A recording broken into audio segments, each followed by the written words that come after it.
بات کرتے ہیں ایک ایسے کیس کی کہ جس کی وجہ سے ہم سب شرمسار ہیں، اور یہ معاملہ ہے بچوں کی بیرون ملک سمگلنگ کا۔ جی، بچوں کی بیرون ملک سمگلنگ اور دستاویزات میں رد و بدل کے مقدمے میں سماجی کارکن سارم برنی اور ان کی اہلیہ عالیہ سارم برنی اور دیگر ملزمان کے خلاف FIA کے حتمی چالان عدالت میں جمع کروا دیے گئے ہیں۔ پاکستان میں بچوں کی کفالت کرنے والے اداروں کا چیک اینڈ بیلنس کس طرح کیا جاتا ہے، یہ پورا معاملہ ہے کیا، کس طریقے سے اس نے جو کہ سارم برنی صاحب کا ادارہ تھا، ان کے ادارے نے کس طریقے سے بچوں کے جو ڈاکیومنٹس تھے ان میں رد و بدل کی اور غیر قانونی طور پر بچوں کو اسمگل کیا اور پاکستان سے باہر ان بچوں کو بیچا، یہ پورا الزام ہے ان پر۔ یہ کیس کیا ہے اور اس کیس میں آگے کیا ہوگا، اس حوالے سے ہم بات کریں گے۔ ہمارے ساتھ ماہر قانون بیرسٹر سعد رسول صاحب موجود ہیں۔ السلام علیکم سعد صاحب، بہت شکریہ آپ کا، آپ نے پروگرام کے لیے وقت نکالا۔ سب سے پہلے میں چاہوں گا کہ اگر آپ تھوڑا سا اس کیس کی تفصیل ہمارے ناظرین کو سمجھا دیں کہ بنیادی طور پر یہ کیس کیا ہے، سارم برنی جو ہے بچوں کی اسمگلنگ کس طریقے سے کر رہے تھے، کہاں تک پہنچا ہے یہ کیس؟ دیکھیے، سارم برنی کے خلاف کیس یہ ہے، مقدمہ یہ ہے بیسکلی کہ انہوں نے کچھ بچوں کو امریکہ کا اور دیگر ملکوں کا، پرٹیکولر امریکہ کا، یا ڈائریکٹلی یا کسی کانڈویٹ درمیانی ملک کے تھرو ویزا لگوایا اور اس کے تھرو انہوں نے ان بچوں کی اسمگلنگ کی، جو کہ بچے پھر مختلف اللیگل ایکٹیویٹیز کے اندر، چائلڈ پروسٹیٹیوشن سے دیگر چیزوں کے اندر استعمال ہو سکتے ہیں۔ اس کے اندر اس سے زیادہ بھی مسئلہ ہو سکتا ہے، کیونکہ انویسٹیگیشن کے اندر دیگر باتیں کچھ سامنے آئیں، کیونکہ جو آرگنز کو ہارویسٹ کرنے والی انڈسٹری ہے وہ بھی اسی طرح کی اسمگلنگ سے ریلیٹڈ ہے۔ جی، یہ اتنے افسوس کی بات ہے، میں بصد احترام کہ اس کے بارے میں مزید کوئی بات کرنے سے پہلے کہوں، نہ صرف یہ کہ پاکستان ایک ایسا ملک ہے جس کے اندر ہم نے دیکھا کہ پچھلے ہی چند سالوں میں، اگر آپ وہ زینب بچی جو قصور کی تھی وہاں سے شروع کر لیں، اس سے پہلے چلے جائیں تو اور بھی حادثات نظر آتے ہیں، لیکن زینب سے شروع کر لیں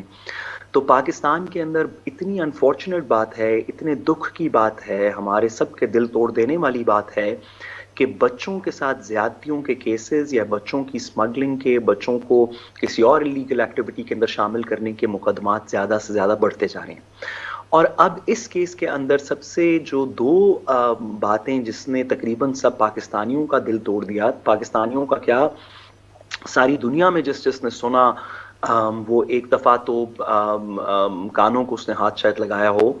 وہ یہ کہ نہ صرف کہ اس کے اندر اب ملٹیپل جورسڈکشنز انوالوڈ ہیں، امریکہ کی اور دیگر جورسڈکشنز انوالوڈ ہیں، بلکہ جو شخص یہ کر رہا تھا وہ ویسے اپنے آپ کو ایک فلانتھروپسٹ اور ایک بچوں کے ساتھ محبت رکھنے والا، ان کا خیال رکھنے والا پریزنٹ کر رہا تھا۔ وہ خاص طور پہ وومن اور خواتین اور گورنمنٹ کے لیے اپنے آپ کو پلیس کرتا تھا ایز اے سمبل۔ تو اگر اس طرح کا ایک شخص جس کو آپ ویسے معاشرے میں ٹرسٹ کرتے تھے کہ یہ کوئی بچوں کی، خواتین کی بہتری کا کام کر رہا ہے، اگر وہ خود اس طرح کے کیسز میں ملوث ہو جہاں پہ بچوں کی اسمگلنگ کی جا رہی ہو اللیگل ایکٹیویٹیز کے لیے، اور مختلف ممالک شامل ہوں اور بیرون ملک سے ہمیں اس کی شکایت آئے، تو ہم سب پاکستانیوں کے سر شرم سے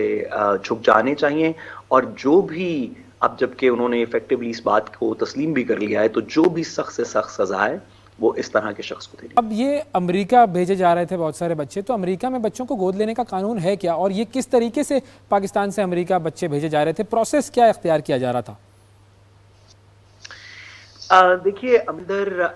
اڈاپشن کے جو بچوں کو گود لینے کے، خواہ وہ امریکہ کے اپنے بچے ہوں یا کہیں بیرون ملک سے بچوں کو لیا جا رہا ہو، اس کے کچھ قوانین تحریر شدہ ہیں۔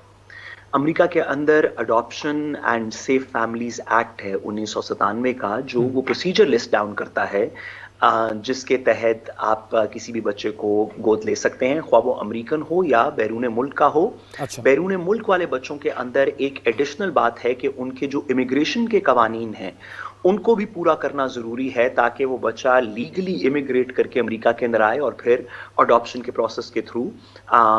یہ 1997 کا جو ان کا adoption and safe families act ہے، اس کے تھرو اس بچے کو گود لیا جاتا ہے۔ اور